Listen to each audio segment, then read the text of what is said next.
Hai, bentar-bentar ini kayaknya kurang gak sih kalau pakaiannya kayak gini?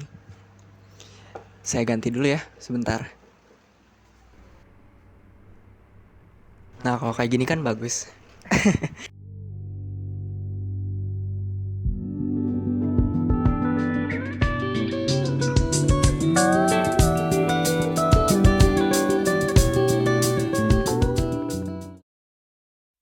Assalamualaikum warahmatullahi wabarakatuh.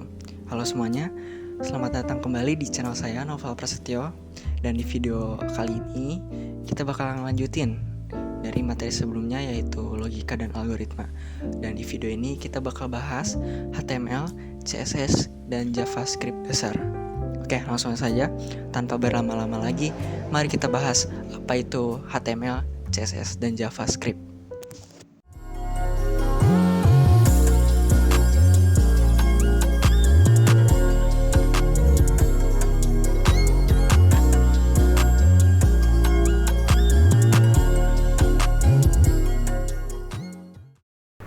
Oke, sekarang saya akan bahas tentang HTML, CSS, dan JavaScript dasar. Kita mulai dari daftar isi terlebih dahulu. Yang pertama adalah HTML, dan ada pengertian, lalu sejarahnya, ada fungsi dan struktur. Lalu yang kedua adalah CSS, ada pengertian, ada sejarah, ada fungsi, teknik penerapan, ID dan kelas, lalu ada tag, div, dan span. Lalu yang ketiga adalah text editor. Lalu yang keempat adalah di JavaScript. Di JavaScript ini ada pengertian, ada sejarah, fungsi, variabel dan tipe data, lalu operator JavaScript. Dan yang terakhir adalah pendahuluan pemrograman web frontend. Dan isinya ada pengertian, manfaat, alasan belajar, klien dan server, hosting, domain, konsep bahasa, tipe bahasa, dan yang terakhir adalah web browser. Kita mulai dari apa itu HTML. HTML adalah singkatan dari Hypertext Markup Language. HTML merupakan salah satu bahasa pengkodean atau pemrograman yang digunakan untuk membuat halaman website yang ditampilkan pada web browser. Sebagian besar halaman yang kamu temukan pada internet kebanyakan menggunakan bahasa HTML. Lanjut ke sejarah singkat HTML. HTML diciptakan oleh Sir Tim Berners-Lee pada akhir tahun 1991, namun tidak dirilis secara resmi. Sir Tim Berners-Lee merilis HTML versi pertama pada tahun 1993 dengan tujuan untuk berbagi informasi yang dapat dibaca dan diakses melalui web browser. Hingga saat ini, versi HTML sudah mencapai versi 5 yang dirilis pada tahun 2012.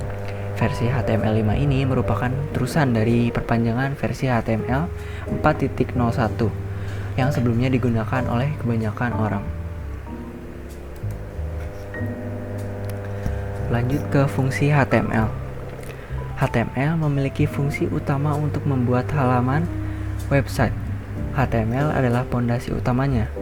Lalu dalam pembuatan website HTML biasanya berpasangan dengan CSS untuk mempercantik, dan JavaScript yang berguna untuk memberikan animasi dan kontrol fungsi. Dengan kode ini, kamu bisa berbagi informasi melalui browser di internet pada banyak orang. Namun tentu saja, kamu juga harus membeli layanan hosting agar halaman tersebut bisa diakses oleh banyak orang. Lalu struktur HTML. Yang pertama ada tag. Tag merupakan bagian pembuka dan penutup yang digambarkan dengan tanda kurang dari dan lebih dari. Ditambahkan slash atau garis miring untuk bagian tag penutup. Lalu dalamnya akan diisi dengan nama tag dan atribut yang nantinya akan diproses oleh browser. Setiap tag memiliki fungsinya masing-masing. Misalnya kamu ingin membuat judul, maka menggunakan tag H1. Dan jika kamu ingin menambahkan image atau gambar, maka kamu menggunakan tag img. Lalu yang kedua adalah elemen. Elemen adalah keseluruhan dari awal tag hingga penutup tag. Berarti elemen berisi tag pembuka, isi tag, dan tag penutup.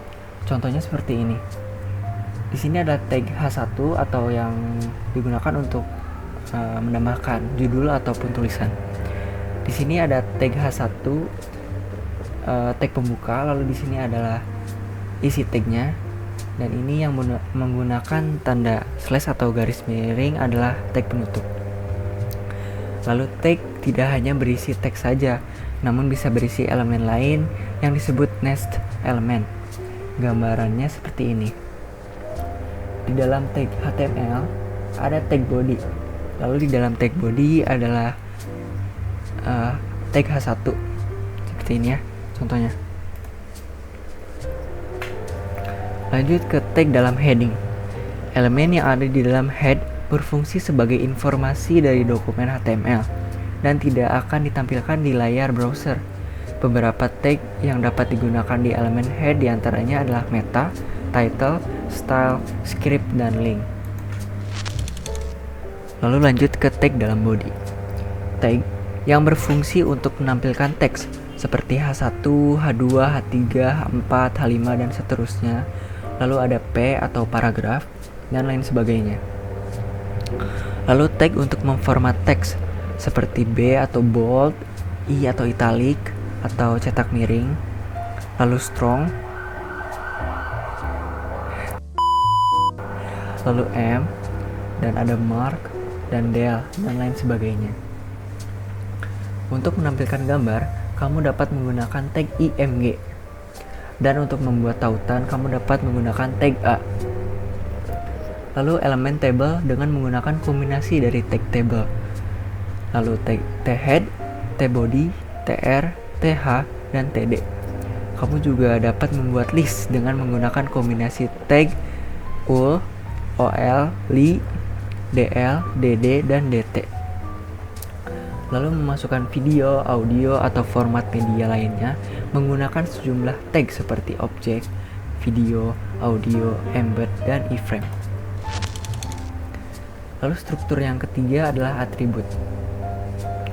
Atribut adalah informasi yang bisa ditambahkan dalam setiap elemen untuk mengatur dan menambahkan sesuatu. Misalnya dalam penggunaan tag image, maka dapat dilengkapi menjadi seperti ini: tag image, source, html.cpg, lalu ada alt, html, dan ditutup ya. Dari tag tersebut artinya bahwa image akan memproses gambar komputer dan alt akan menampilkan tulisan HTML jika gambar gagal diproses. Nah, lanjut ke apa itu CSS. CSS merupakan singkatan dari Cascading Style Sheets. CSS digunakan untuk menentukan gaya dari tampilan website yang kamu buat, seperti tata letak halaman, warna, dan font. Semuanya dapat ditentukan oleh CSS. CSS bertujuan agar website terlihat lebih menarik. Pada dasarnya, tanpa menggunakan CSS, tampilan website dapat terlihat menarik hanya dengan bahasa HTML. Namun, penggunaan HTML terbukti tidak efektif jika digunakan untuk desain tampilan. Oleh karena itu, CSS dan HTML tidak dapat dipisahkan satu sama lain. Lanjut ke sejarah singkat CSS. CSS pertama kali diusulkan oleh Hakon Wimley pada 10 Oktober 1994. Pada saat itu, Lee sedang bekerja dengan tim Berners-Lee di SERN. Beberapa bahasa style sheet lain untuk web diusulkan pada waktu yang hampir bersamaan. Dan pada World Wide Web Consortium menghasilkan rekomendasi dari W3C CSS pertama yang dirilis pada tahun 1996. Lalu fungsi CSS. Setelah mengetahui pengertian CSS, selanjutnya mari kita mempelajari fungsi CSS. Seperti yang dijelaskan sebelumnya, fungsi CSS adalah untuk mengatur tampilan halaman website yang menggunakan bahasa markup agar memiliki tampilan dan tata letak yang menarik. Lalu ada teknik penerapan CSS. Ada 3 cara untuk memasang CSS dalam dokumen HTML, yaitu eksternal, internal, dan inline. Oke, yang pertama adalah inline style sheet. Pada teknik ini kita menulis kode CSS di dalam tag HTML, tepatnya di dalam atribut style. Nah, contohnya seperti ini. Di dalam tag H1 ada style ya. Lalu di style ini ada font size, yaitu untuk mengubah atau mengatur ukuran font. Lalu ada color atau mengubah warna teksnya. Lalu ini adalah teksnya, contoh teksnya, teks judul. Oke, ada juga internal style sheet. Teknik internal style sheet adalah menuliskan kode CSS di dalam file dokumen HTML, tapi dikumpulkan di dalam elemen style. Contohnya seperti ini. Namun stylenya sama, bedanya ini dikumpulkan di elemen style. Dan yang terakhir adalah external style sheet.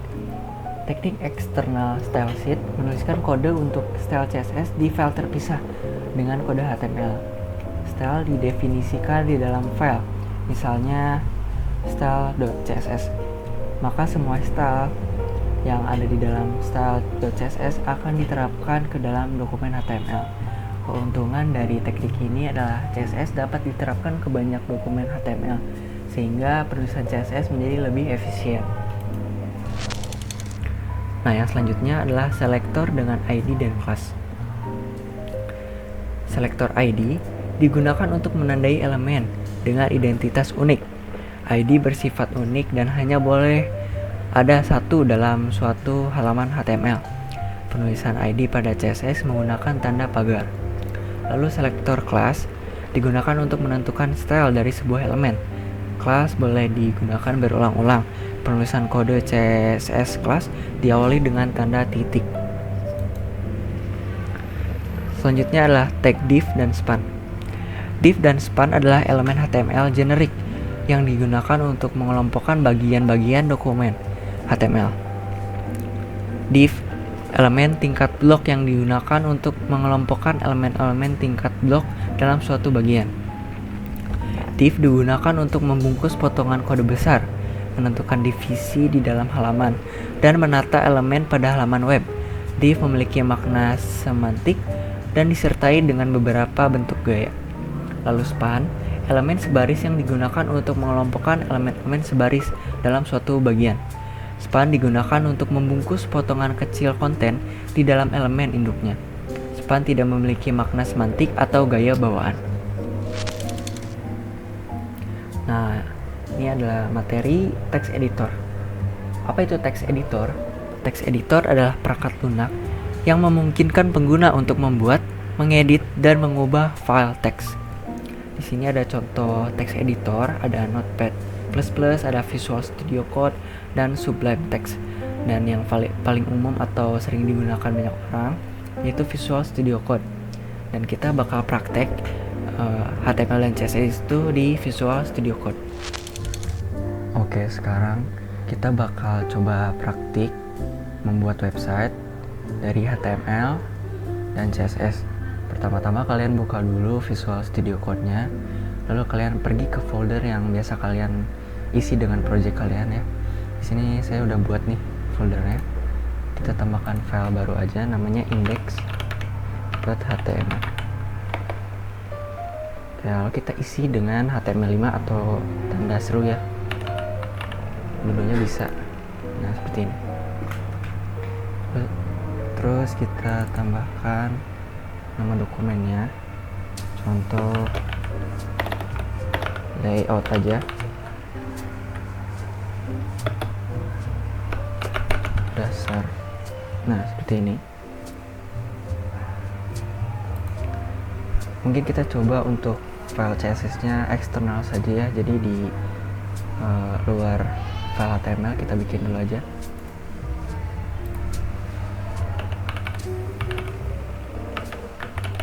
Oke, kita siapkan dulu di sini. Nanti buat style CSS-nya kita buat dulu HTML-nya. Pertama-tama kita buat dulu div untuk kontainer atau wadah dari konten yang akan kita buat. Jadi kita tulis dulu div. class container. Lalu di class container ini itu ada header,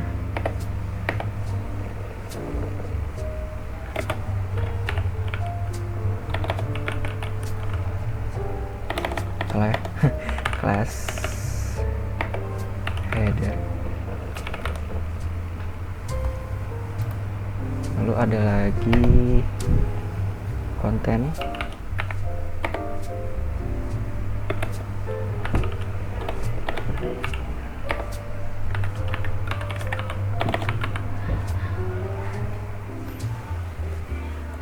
lalu yang terakhir itu footer.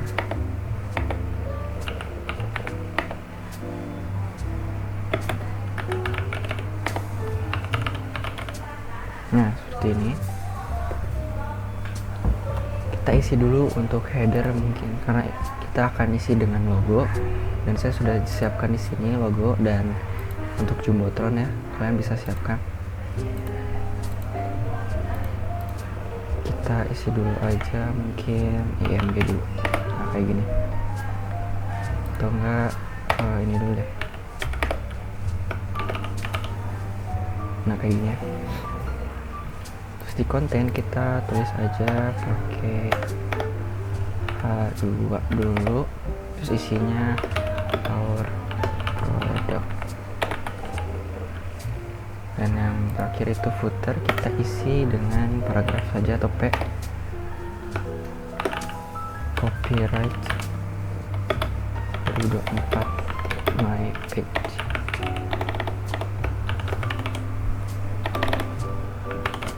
Nah kayak gini.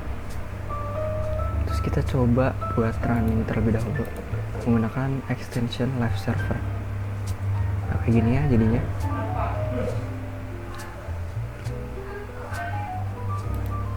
Oke, ini langsung aja kita coba buat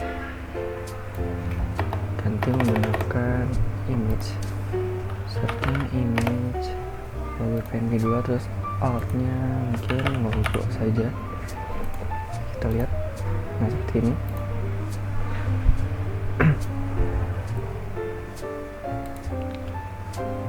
Kita coba langsung buat style CSS nya. Dimulai dari header terlebih dahulu. Kita tulis class header menggunakan titik seperti ini ya. Terus kita tulis dulu background color. Ini kalian bisa customize sendiri untuk warna backgroundnya, mungkin white aja. Lalu min height 50 pixel. Oke, selanjutnya itu ada untuk kelas konten.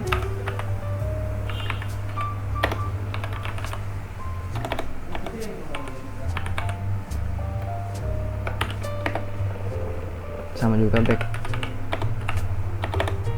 sama isinya sama juga background color.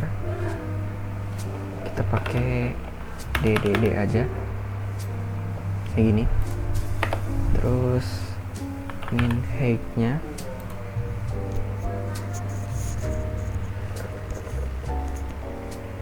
min height nya 500 pixel. Dan yang terakhir itu kelas footer.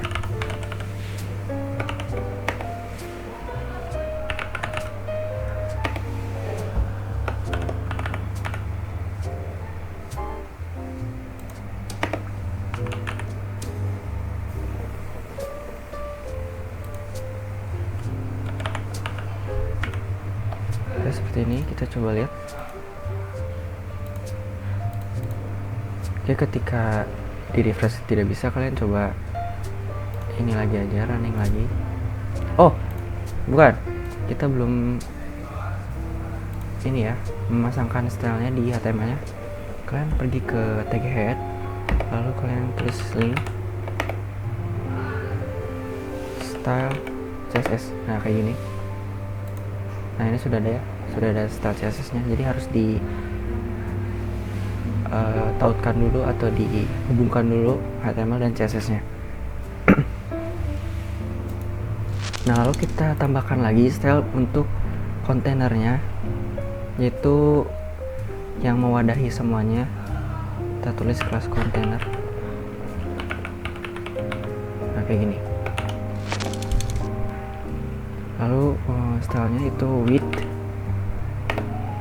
mungkin 800 pixel, lalu marginnya no auto.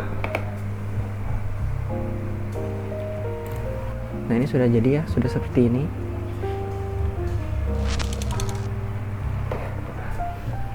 Nah, mungkin di konten ini saya bakal nambahin border radius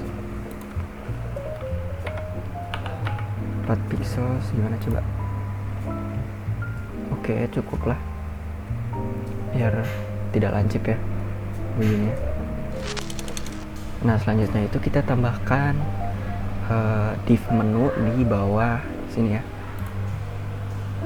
di bawah image di bagian header. Kita tambahkan lagi kelasnya menu.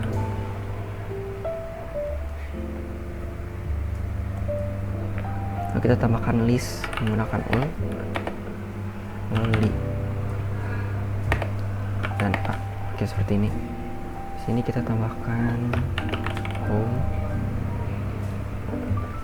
lalu nah seperti ini. Sini about,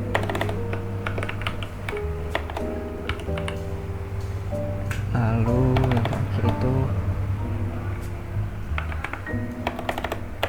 kontak. Seperti ini ya. Kita coba lihat dulu. Nah, ini sudah ada. Nah, sekarang kita ke style CSS lagi untuk mendekor si menunya. Kita tambahkan dulu plus menu. Dan di dalam menu itu ada listnya. Kita tulis listnya. Pertama-tama itu padding dulu.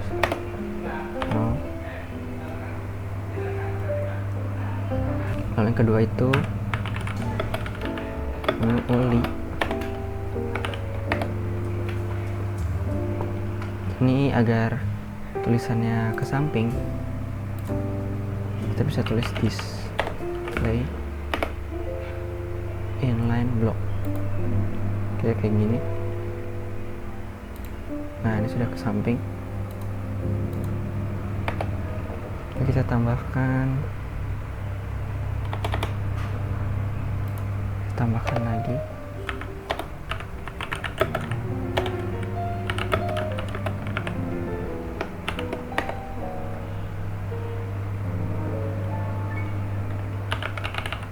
padding 10 pixel, 20 pixel, lalu text decoration none. Coba lihat. Nah, ini sudah seperti ini ya. Oke, ini ada yang kurang di sini. Kita tambahkan div untuk kelasnya itu logo.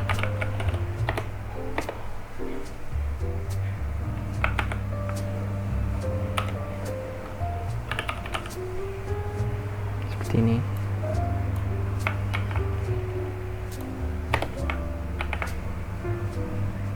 Nah, lanjut ke style untuk logo ya. Di sini kayaknya untuk logonya terlalu besar. Kita coba perkecil atau kita coba atur.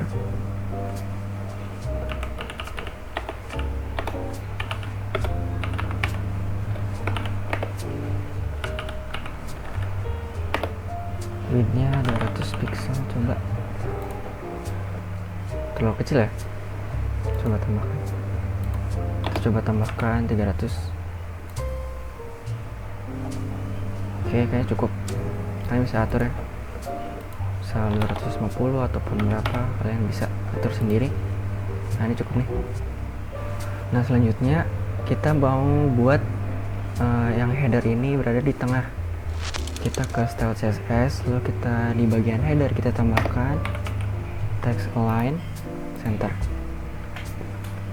Begitupun dengan bagian footer. Nah itu sudah lihat, ini sudah berada di tengah dan footernya pun di tengah. Oke, selanjutnya kita bakal isi di bagian konten dengan produk ya. Kita ke index.html, di bagian konten kita tambahkan div lagi, dan untuk kelasnya kita thumbnail, tulis thumbnail seperti ini. Lalu isinya itu ada image, lalu ada H2 yang isinya nama produknya. Kita tulis dulu my product, kita tulis dulu my product, lalu di sini kita tambahkan harganya 50.000 mungkin ya. Kita coba lihat dulu. Nah ini sudah ada ya, tinggal kita tambahkan image.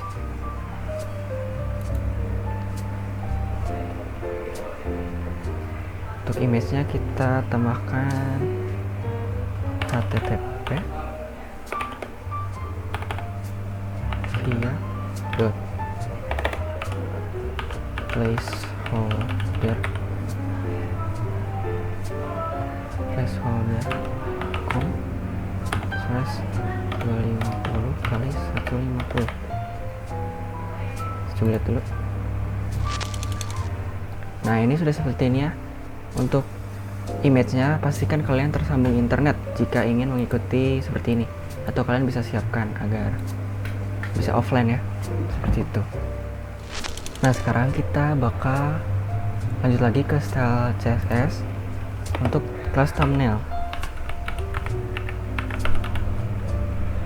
Oke, di sini untuk isi produknya ya, kita kasih background color white aja, warna putih. Lalu text align center. Selanjutnya itu ada padding. Paddingnya 10 pixel saja. Lalu ada width. Widthnya 800 ya, dari isi kontainer ini dibagi 3 sekitar mungkin 225 pixel. Dan yang terakhir itu margin 10 pixel. Kita coba lihat dulu hasilnya. Oke, seperti ini. Tinggal ini kan ada yang lebihan nih, kita tulis lagi class thumbnail image. Untuk width-nya 100%. Oke, 100%. Nah ini sudah seperti ini. Oke, ketika sudah jadi seperti ini, kita mau coba tambahin supaya banyak ya. Kalian boleh pakai trik ini, kalian blok dulu bagian div-nya, terus pencet Alt Shift bawah. Nah seperti ini. Coba lihat. Nah ini sudah banyak ya. Lalu agar bisa ke samping, kita tambahkan float di dalam thumbnail. Floatnya left. Kita coba lihat. Nah ini sudah seperti ini ya, sudah rapi. Tinggal kita tambahkan di konten overflow auto supaya bisa di scroll. Nah seperti ini. Oke, selanjutnya kita bakal customize si footernya agar bagus ya kelihatannya. Tambahkan padding 20 pixel, lalu text align, enter. Coba lihat. Nah, ini sudah seperti ini ya, sudah bagus. Nah, selanjutnya agar tulisan our product ini tidak mepet ke pinggir, kita coba tambahin dengan style CSS inline atau di dalam baris sini ya. Di H2 ini kita tambahkan di bagian sini style, lalu margin leftnya 10 pixel. Nah, kita coba lihat. Nah, ini sudah tidak mepet. Oke, sekarang kita bakal nambahin menu drop down. Jadi ketika kita arahin kursor mouse kita ke about, nanti ada menu yang muncul ke bawah seperti itu ya. Oke, kita bakal ubah di bagian sini. Kita turunkan dulu li-nya ke bawah. Lalu di sini kita tambahkan ul lagi dengan kelas sub menu. Oke, seperti ini. Dan di dalam ul kita tulis lagi li dan a seperti ini ya. Lalu kita tambahkan yang pertama itu CV, lalu yang kedua itu ada education, lalu ada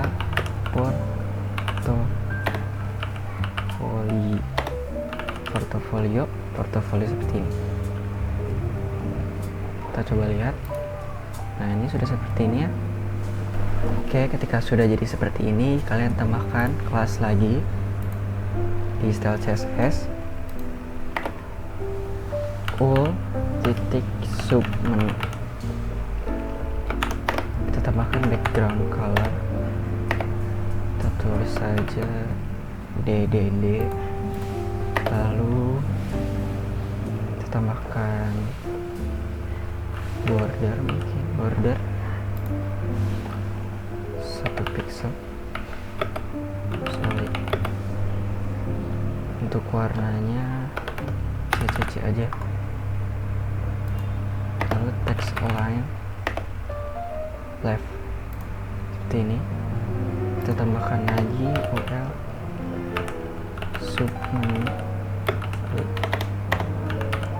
sub menu kita tambahkan display block. Kita coba lihat dulu. Nah, sudah seperti ini ya.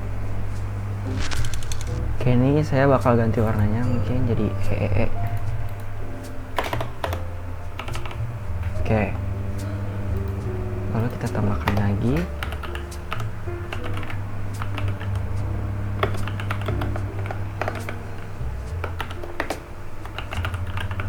display block, lalu paddingnya 5 pixel sama 10 pixel. Oke, jadinya kayak gini hasilnya. Oke, lanjut kita ke sub menu dulu. Kita tambahkan positionnya absolute. Kita tambahkan top 20 pixel.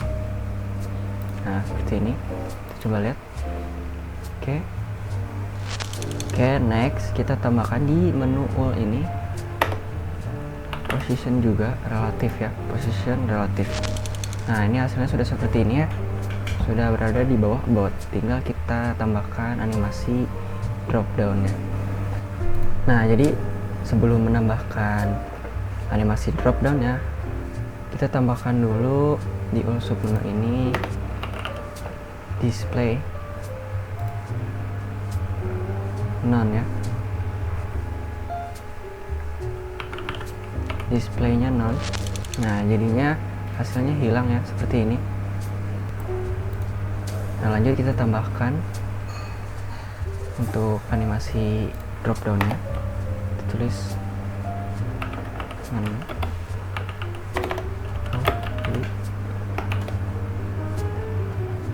over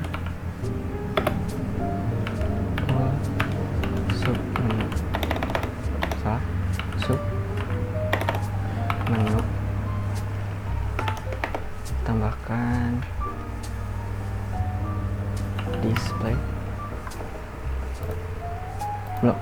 Oke, kita coba lihat. Nah, ini sudah ada ya. Ketika kursor mengarahkan ke about, ini langsung ada menu drop down ya. Nah, selanjutnya ini adalah yang terakhir, kita bakal nambahin Jumbotron. Jumbotron itu ada di bawah header ya. Jadi kita tulis lagi di sini div untuk kelasnya Jumbotron. Nah, seperti ini. Lalu isinya kita tulis saja H2 dulu. Welcome to my home page. Seperti ini. Lalu kita tambahkan P. Nah, ini kalian bisa isi dengan deskripsi atau isi dari website kalian. Jadi apapun itu bebas. Saya bakal nulis yang simpel aja. Selamat datang di website saya. Oke, seperti ini dulu. Kita coba lihat hasilnya. Nah, ini sudah seperti ini. Tinggal kita tambahkan style CSS-nya. Oke, di sini kita bakal nambahin kelas baru yaitu Jumbotron.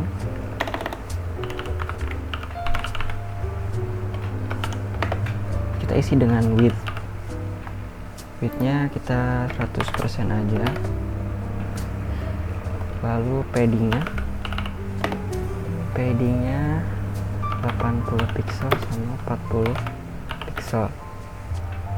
Oke, lalu box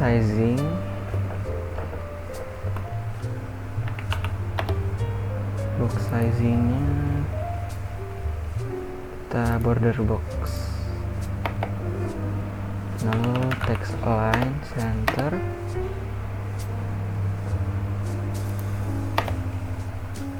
Lalu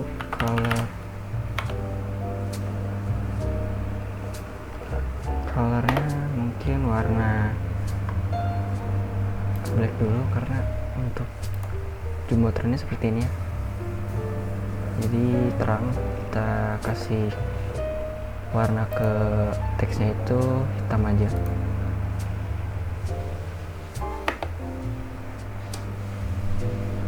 Atau white dulu deh, kita coba untuk white dulu. Oke, ikuti dulu ya. Yang terakhir itu background color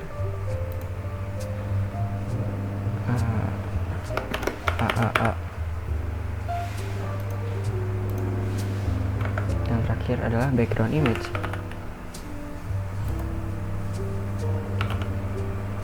Kita panggil dari image jmw.jpg. Colornya kita ganti warna coklat mungkin ya. Kita setting aja warnanya kayak gini. Lalu kita coba lihat hasilnya. Nah, ini sudah jadi ya. Untuk layout dasar ataupun HTML dan CSS sederhananya kita sudah buat. Seperti ini hasilnya.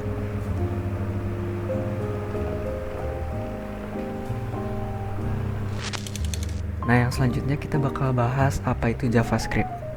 JavaScript merupakan bahasa pemrograman populer yang digunakan untuk membuat website interaktif dan dinamis.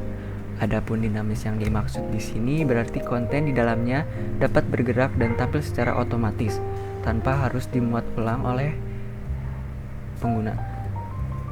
Dapat dikatakan juga bahwa JavaScript merupakan kunci yang perlu dikuasai para web developer untuk menciptakan website yang dapat berinteraksi atau memahami pengunjung di situs tersebut. Nah, selanjutnya ada fungsi JavaScript. Selain membuat web jadi lebih dinamis dan interaktif, JavaScript digunakan juga untuk proses logika data.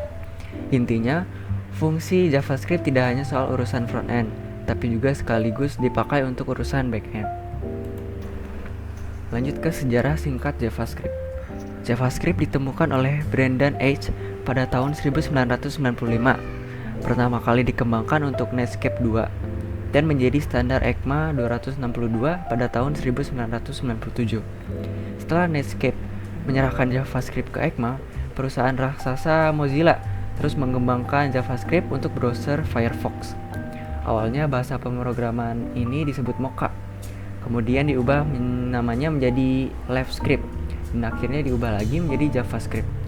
Nama JavaScript sebenarnya adalah pilihan pemasaran, karena bahasa ini diluncurkan pada saat popularitas bahasa pemrograman Java sedang melambung. Lalu di JavaScript ada yang namanya variabel dan tipe data.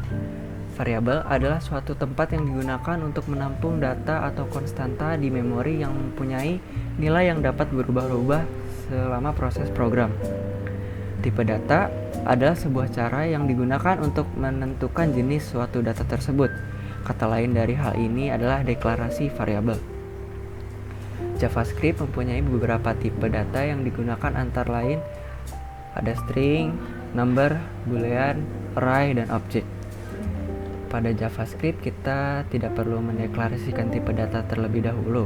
Tipe data otomatis dikenali saat kita membuat variabel dan mengisi nilai variabel tersebut. Lalu operator di JavaScript. Operator adalah simbol-simbol khusus yang digunakan untuk mengoperasikan suatu nilai data, yaitu ada aritmatika, assignment, penggabungan string, pembanding, dan logika. Ini adalah contoh operator aritmatika. Di sini ada operator tanda tambah. Penjelasannya untuk penambahan dan contohnya seperti ini, 1 tambah 1. Begitupun dengan pengurangan, pengalian, pembagian, modulus atau sisa pembagian, increment dan decrement. Seperti ini contohnya. Lalu ada operator assignment. Nama operator pengisian nilai, lalu simbolnya seperti ini. Pengisian dan penambahan simbolnya seperti ini, dan yang lain-lain. Lalu operator penggabungan string. Operator atau tanda tambah juga dapat digunakan untuk menggabungkan string.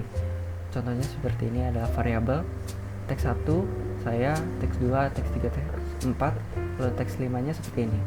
Teks 1 ditambah. Nah, ini adalah spasi ya.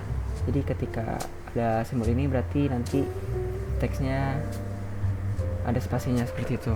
Ditambah. Nah, ini untuk menggabungkan string. Lalu operator pembanding seperti ini contohnya. Ini simbolnya dan ini penjelasannya. Lanjut ke operator logika seperti ini. Nah, lanjut sekarang ke pendahuluan pemrograman web front-end. Apa itu web? Web adalah kumpulan halaman yang saling berhubungan dan umumnya disimpan di dalam sebuah server. Umumnya sebuah website berisi informasi yang disediakan secara perorangan, kelompok, atau organisasi. Lalu apa manfaat web programming? Manfaatnya bisa mengembangkan cara berpikir yang sistematis, bisa membuat solusi dari suatu masalah dengan menggunakan teknologi. Contoh, banyak orang yang kesulitan mendapatkan informasi tentang coding, maka kita bisa mengembangkan web yang membahas hal tersebut. Lanjut ke alasan belajar. Mengapa belajar web programming? Teknologi web adalah teknologi yang masih berkembang hingga saat ini. Meski banyak yang mengatakan aplikasi mobile akan menggantikan web, namun faktanya web masih banyak digunakan banyak orang. Bahkan, aplikasi mobile sesungguhnya banyak bergantung pada sistem web sebagai pusat penyimpanan data. Web programming relatif lebih mudah untuk dipelajari untuk orang yang masih awam dalam dunia pemrograman. Lalu konsep client dan server. Client dan server adalah bagian penting dari web development. Berdasarkan fungsinya, pemrograman web dibagi menjadi dua, yakni front-end dan back-end. Front-end dan back-end sangat erat kaitannya. Jika web hanya mempunyai tampilan atau front-end-nya saja, maka tidak bisa melakukan sesuatu yang dinamis. Kita tidak bisa mencari atau menyimpan data di sebuah web yang tidak mempunyai back-end. Begitupun sebaliknya. Jika web dibuat dengan back-end saja, pengguna tidak bisa berinteraksi dengan web yang kita buat sehingga web kita tidak ada yang memakai. Lanjut ke perbedaan client side dan server side. Server side adalah bagian dari pengembangan web yang terjadi di sisi server. Ini mencakup proses pengolahan, manipulasi, dan pengiriman data sebelum tampil di browser pengguna. Client side Di sisi lain, terjadi di browser pengguna dan melibatkan pemrosesan dan manipulasi data di sisi klien. Lanjut ke web server atau hosting.